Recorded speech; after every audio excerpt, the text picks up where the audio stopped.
बिस्मिल्लाहिर्रहमानिर्रहीम। अस्सलाम वालेकुम नाज़रीन, उम्मीद है आप सब लोग खैर खैरियत से होंगे। 3 सितंबर 2025 ये वो दिन है जिसका पूरी दुनिया इंतज़ार कर रही थी। पूरी दुनिया इसका इंतज़ार इसलिए कर रही थी कि इस दिन चीन, जो कि उभरती हुई आलमी ताकत है, जिसने अमेरिका से सुपर पावर की जंग लड़नी है, वो अपनी ताकत का मुजाहिरा करेगी। और यही वजह है कि दुनिया भर में ये तवज्जो का मरकज बना हुआ था। और फिर चीन ने अपनी फौजी ताकत दिखाई, उसने अपनी तकनीकी तरक्की दिखाई, उसने जियोपॉलिटिकल पैगाम दिया और 15,000 फौजियों ने उस परेड में हिस्सा लिया।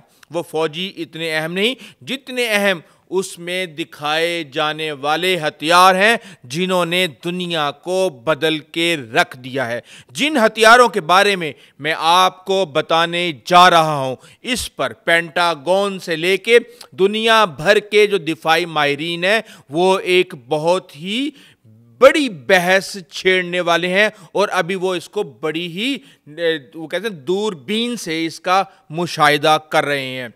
YJ-21, JL-3, ICBM, क्वाम killer, laser जो हथियार हैं, उनसे लेके पानी में तैरते हुए ड्रोनों तक जो इंफॉर्मेशन मैं आपको देने जा रहा हूं, ये इंतहाई दिलचस्प है और आपको ये हैरान कर देगी। और साथ में मैं आपको ये भी बताऊंगा कि अब इसके बाद अमेरिका के लिए कौन कौन से खतरात मंडला रहे हैं। देखें, कहा तो ये जाता है, आप सुन भी चुके होंगे, कि ये 80वीं सालगिरह थी जापान को दूसरी जंग अजीम में शिकस्त देने और आलमी अमन की याद को ताज़ा करने के लिए।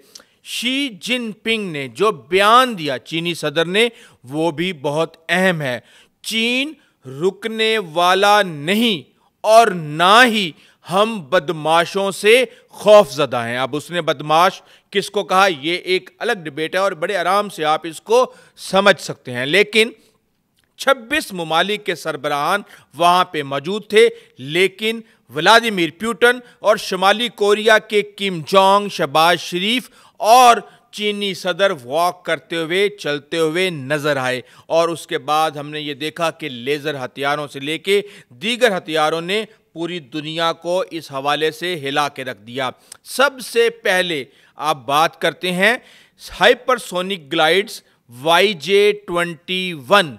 ये जो मिसाइल है, इसके साथ ही फिर हमें जब आगे जाके हमने देखा तो आगे नजर आया हमें आबदो से लॉन्च किए जाने वाले JL-3 बैलिस्टिक मिसाइल, और इसके साथ ही इंटरकॉन्टिनेंटल बैलिस्टिक मिसाइल, ये खास तौर पे सबसे अहम, जिसका नाम है DF-5C, और ये न्यूक्लियर लेकर जा सकता है। इसकी जो स्पेसिफिकेशन मैं आपको बता देता हूं, MIRVs का मतलब यह है कि multiple independently targetable re entry vehicles, यानी कि इसके अंदर जो है वो काफ़ी व्हीकल्स होती हैं जो आगे जाके बिल्कुल इंडिपेंडेंट हो जाती हैं और वो अलग अलग निशाने बनाती हैं, जिसको एयर डिफेंस से तबाह करना बहुत मुश्किल हो जाता है। 1,83,000 किलो इसका वजन है और 32 मीटर इसकी लेंथ और 3.5 मीटर इसका डायामीटर है। 20,000 किलोमीटर तक ये मार कर सकता है। तो अब इस एक हथियार की वजह से अमेरिका को चाइना से एटमी खतरा पैदा हो गया है कि चाइना अमेरिका के अंदर 20,000 किलोमीटर दूर जाके उस बर्रे आजम के अंदर एटमी हमला कर सकता है। और इसके साथ ही हम ये देख रहे हैं कि मीडियम रेंज जो है मिसाइल है। यहां पे मैं आपको बता दूं कि यहां पर जो ज्यादातर हथियार हैं वो अमेरिका के इर्द गिर्द घूमते हैं, क्योंकि पता है चीन को कि उसका असल मुकाबला किससे है और मिलिट्री माइट अचीव करने के लिए अगले मुल्क के दुश्मन के जो हथियार हैं उनका तोड़ निकालना जरूरी है और उसके हथियार उसके लिए वाकई खतरा बन जाएं। अब जो मीडियम रेंज बैलिस्टिक मिसाइल है उसका नाम है क्वाम किलर। अब बात यह है कि ये गुआम क्या चीज़ है। गुआम में अमेरिका का अड्डा है, जिसकी मुनासबत से ये अड्डा चीन के साथ लड़ाई की सूरत में लॉन्च पैड की हैसियत इख्तियार कर सकता है। इसीलिए इसको डोंगफेंग यानी DF-26 मिसाइल पहली दफा सामने आया है और बहरुल अलकाइल में लड़ाका हथियारों और अमेरिकी अड्डों को यह निशाना बनाने की सलाहियत रखता है। और इसके साथ ही एक और हथियार जिसे पूरी दुनिया डिस्कस कर रही है और उसकी काबिलियत के ऊपर भी सवाली निशान बना रही है, और वो है LY-1 लेजर वेपन, जिसको HZ-155 ट्रक के ऊपर लोड किया हुआ है। और ये प्रोजेक्ट जो है ये DEW यानी डायरेक्ट एनर्जी वेपन है। यहां से गोली नहीं चलेगी, यहां से मिसाइल नहीं चलेगा, लेकिन यहां से एनर्जी की एक ताकतवर बीम जो कि दुश्मन के इंतहाई ताकतवर निज़ाम को तबाह कर सकती है, उसके इलेक्ट्रॉनिक निज़ाम को तबाह कर सकती है और पायलट को अंधा कर सकती है। और ये हम देख रहे हैं कि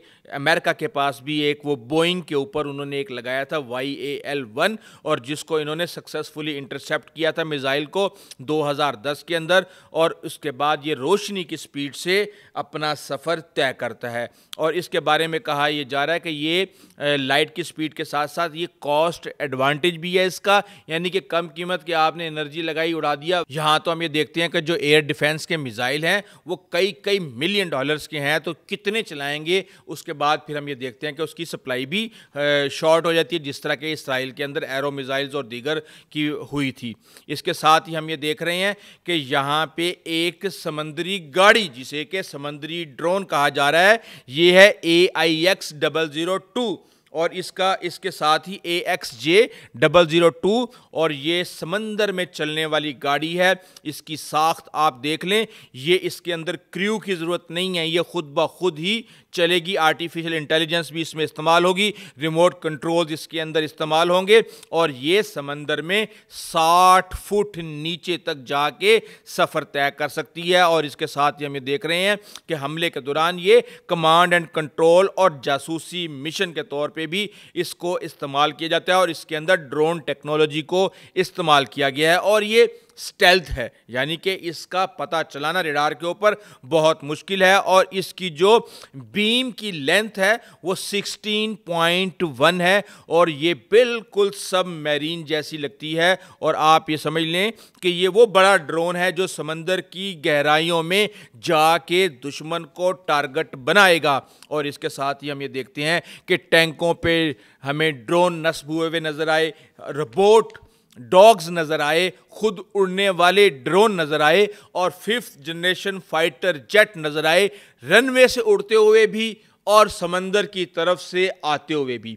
इसका मकसद क्या है? देखें, यकीनी तौर पे समंदर से जो आ रहे होंगे वो J-35 होंगे, और जो खुश्की से उड़ रहे होंगे वो J-20 होंगे। और ये बताया गया कि जनाब हमारे पास इस वक्त त्यारा बरदार जहाज़ भी मौजूद हैं, और चीन की समंदर त्यारा बरदार जो जहाज़ हैं वो ज़मीनी हमला करने के लिए भी इस वक्त बिल्कुल रेडी हैं। इसके साथ ही हम ये देखते हैं कि शुमाली कोरिया के सदर साथ बैठे हुए हैं, साथ बैठे हुए हैं रशिया के।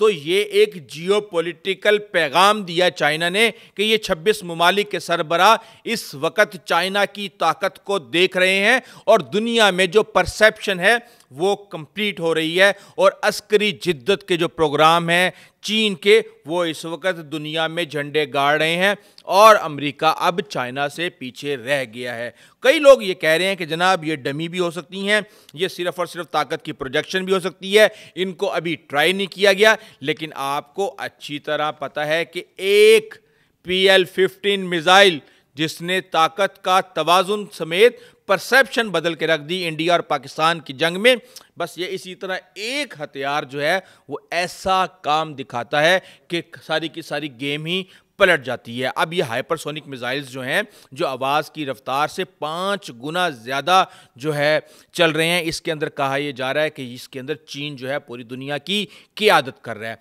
अब एक मैं आपको बताता हूँ, YJ-19 हाइपरसोनिक ग्लाइड व्हीकल ये क्या चीज़ है। ये समंदर में अमेरिका की ताकत, उसके जहाज़ों को तबाह करने के लिए एक बहुत ही खौफनाक हथियार है और पहली दफ़ा ये मंजर आम पे आया है।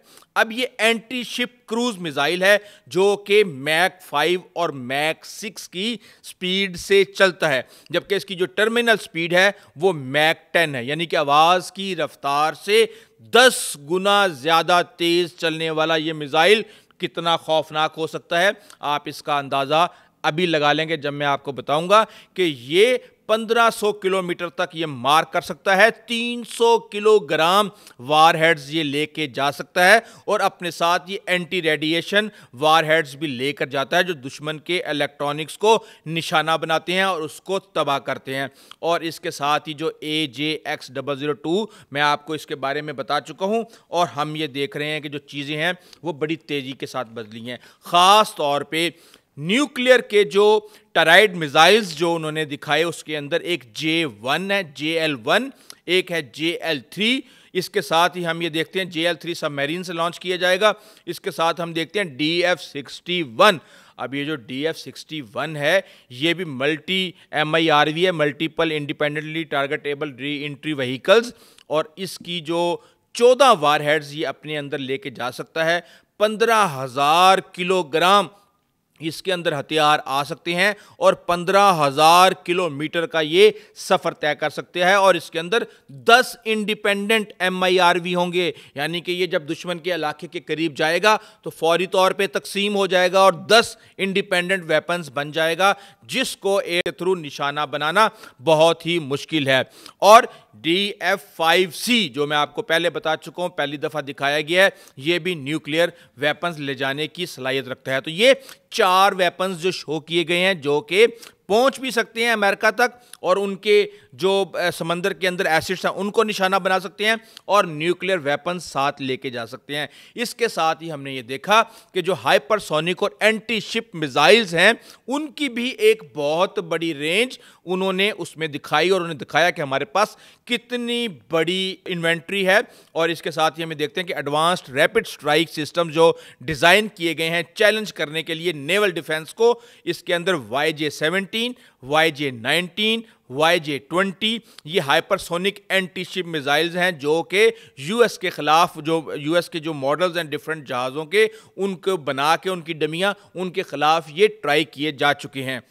इसके साथ ही YJ-21 यानी hypersonic anti ship ballistic missile जो कि 1500 किलोमीटर रेंज के साथ मैच 6 से मैच 10 यानी आवाज़ की रफ्तार से 6 से 10 गुना ज़्यादा तेज़ चल सकता है। और इसके साथ ही और डिफरेंट जो वेरिएंट्स थे उनके अंदर C-20A, YJ-80C, C-1000, YJ-21, DF-17, DF-26D और ये ऑल वेदर रेडी जो है वेपन्स हैं। इसके साथ हम ये देखते हैं कि एयर डिफेंस, ड्रोन्स और अंडर सी सिस्टम्स के ऊपर भी बहुत ही कमाल की जो चीज़ें हैं वो दिखाई गई। HQ-29 HQ का नाम आपने बहुत सुना होगा।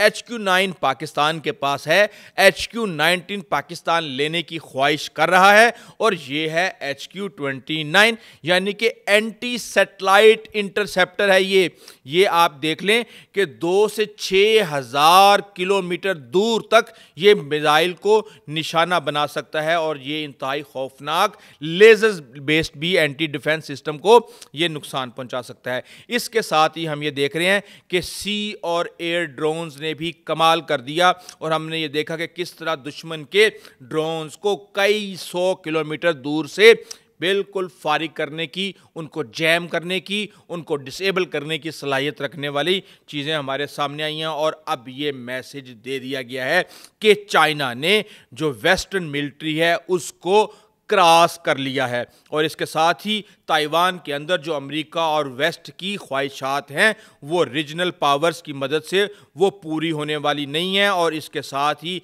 किम जोंग और प्यूटन और दीगर के साथ जियोपॉलिटिकल मैनेजमेंट का भी मैसेज दे दिया गया है। और हम ये देख रहे हैं कि ये इंतहाई जो वेपन्स हैं इसके बारे में वेस्ट से ये खबरें आ रही हैं कि जनाब ये तो टेस्ट फेज़ के अंदर हैं, ये स्ट्रेटजिक डिटेरेंस के लिए हैं, ये मार्केटिंग शोकेस के लिए हैं और ये इंटरनेशनल डिफेंस डील्स के लिए हैं। लेकिन इनमें से कई हथियार इस वक्त जो ट्रायल्स होते हैं उसके मराइल में है और उनको अभी तक ट्राई नहीं किया गया। जाहिर सी बात है, अब वक्त के साथ साथ जैसे जैसे इसके ऊपर एतराज़ात आएंगे वैसे ही चाइना इसका जवाब भी देगा। लेकिन ये एक हकीकत है कि इस वक्त इस परेड ने चाइना के इमेज को बहुत ज़्यादा स्ट्रॉन्ग कर दिया है और अब दुनिया के मुमालिक तिजारत में तो चाइना को प्रेफर करते थे, अब वो डिफेंस के लिए किस हद तक चीन को प्रेफर करेंगे ये आने वाले दिनों में हमें पता चल जाएगा। अभी तक के लिए इतना ही, आइंदा तक इजाज़त दीजिए।